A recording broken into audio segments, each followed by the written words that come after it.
सामुद्रिक शास्त्र के अनुसार ऐसा कहा जाता है कि किसी भी स्त्री को समझना बहुत ही मुश्किल काम है। सृष्टि के रचयिता ब्रह्मा जी की नारी एक ऐसी रचना है जिसे वह भी पूरी तरह से समझ नहीं पाए हैं, इसलिए इसके दोष और गुणों का परिणाम लगाना असंभव है।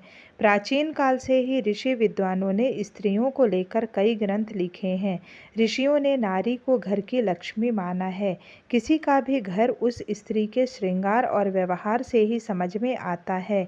कहा जाता है कि अगर स्त्री को घर स्वर्ग बना सकती है और अगर पथभ्रष्ट हो जाए तो वही स्त्री उसे नर्क भी बना देती है।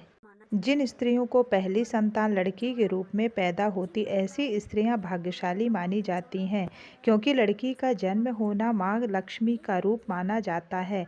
चौड़ा माथा, जिन महिलाओं या औरतों का माथा चौड़ा होता है वे भाग्यशाली मानी जाती हैं। ये लड़कियां परिवार तथा पति का नाम रोशन करती हैं, दिन प्रतिदिन ऊंचाइयों को छूती हैं। चेहरा पिता या पति से मिलना, ऐसी महिलाएं भाग्यशाली होती हैं, इन्हें जीवन में सब कुछ मिलता है। चेहरे की आकृति, जिन महिलाओं के चेहरे की आकृति गोल, मांसल, चिकनी और आकर्षक होती है वह किस्मत की धनी मानी जाती हैं। हाथी की आकृति, जिन महिलाओं का शरीर आगे की तरफ हाथी जैसा उठा हुआ होता है वे सभी पति व परिवार के लिए सौभाग्यशाली मानी जाती हैं। नाक पर तिल, जिन महिलाओं की नाक पर तिल होता है वे धन के मामले में भाग्यवान होती हैं और जहाँ रहती हैं वह सुख समृद्धि लाती हैं।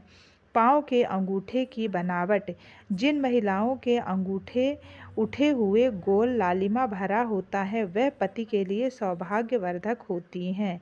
कमल नयनी, जिन महिलाओं की आंखें कमल की पंखुड़ियों के समान तथा बीच वाला भाग मोतियों जैसा सफ़ेद होता है वे ज्ञानवर्धक भाग्यवर्धक होती हैं।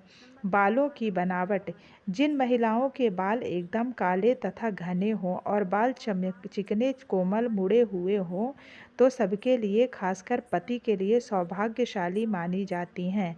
आवाज़, जिन महिलाओं की आवाज़ स्पष्ट एवं मधुर होती है तथा जिसके दांत सफ़ेद व एक सूत पर होते हैं वह भाग्यशाली होती हैं। कान की बनावट, जिन महिलाओं के कान एक समान तथा कोमल और गुलाबी होते हैं वह भी भाग्यशाली मानी जाती हैं।